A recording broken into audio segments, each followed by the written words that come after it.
Bonjour, alors voici Sainte-Cécile et la société romaine. Un très bel exemple des magnifiques livres produits fin 19e par les éditeurs français. Donc là nous sommes sur un cartonnage, donc une percaline rouge, sur lequel ont été gravés un motif doré, un très grand motif doré. Les pages de garde, qui sont d'ailleurs très belles aussi, avec, vous pouvez le remarquer, le nom de l'éditeur, Firma Dido. Donc ce sont des papiers de garde qui ont été spécialement imprimés pour cet éditeur. Sur la partie gauche, en frontispice, on va trouver ce qu'on appelle une chromolithographie. Alors c'est un nom bien compliqué tout ça. Chromolithographie. Tout simplement parce qu'à l'époque, on ne savait pas imprimer en couleur. Pas avec une presse classique. Donc qu'est-ce qu'on faisait ? On dessinait chaque couleur sur une pierre. Sur cette pierre, ensuite, on mettait la couleur correspondante et on imprimait la page. Ce qui veut dire que là, comme nous sommes sur 7 ou 8 ou 10 couleurs, cette page-là a clairement nécessité 10 pierres lithographiques et sur chaque pierre, le dessinateur n'a repris que le dessin pour chaque couleur. Ensuite, l'imprimeur prenait la feuille de papier, la passait sur une première presse avec la première pierre, changeait de presse, où il y avait la deuxième pierre, la troisième, la quatrième, la cinquième, et ainsi de suite. Et bien sûr, il fallait absolument aligner, il fallait que l'alignement de chaque page soit parfaite. Sinon, ça donnait du flou, et les impressions ne se surchargeaient pas complètement. Et donc, une chromolithographie comme celle-ci, ça nécessitait énormément de travail. On ne s'en rend pas compte aujourd'hui, mais c'était un travail colossal.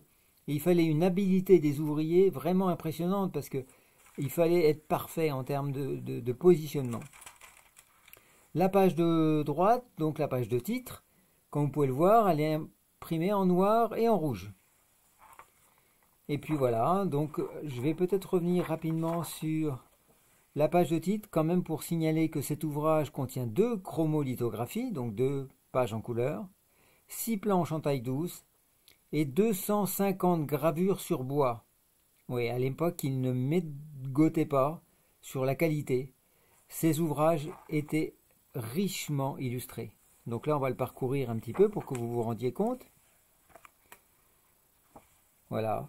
Des bandeaux, des lettrines, des culs de lampe. Là, vous avez les 3 exemples de motifs en dehors des illustrations.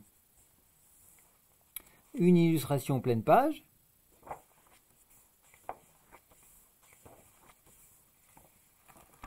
et des illustrations in text,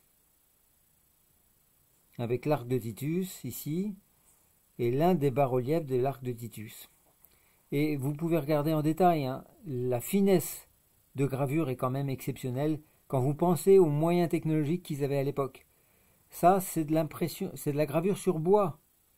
Est-ce que vous vous rendez compte qu'un graveur, avec une pointe en métal, a gravé chaque petit trait là sur une planche de bois, sur une planche de buis, avant de la confier à un imprimeur qui ajoutait de l'encre et par la presse, par la force d'une presse, transférait l'encre de la plaque de bois, de la plaque de buis, vers le papier.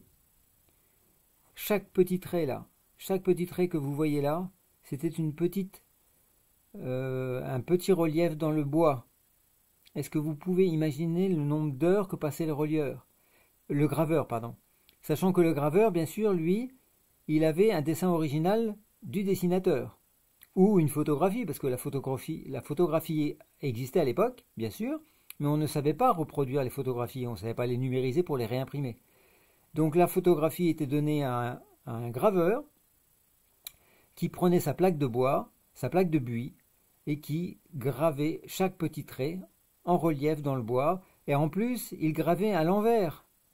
Bien sûr, il gravait en négatif, parce qu'une fois qu'on mettait de l'encre, qu'on réappuyait la plaque de bois sur le papier, bien sûr, on était inversé. Donc le dessinateur dessinait à l'endroit, la photo était à l'endroit, mais le graveur, lui, gravait à l'envers. Des centaines d'heures de travail, et regardez le nombre de dessins. Plusieurs centaines pour un seul livre.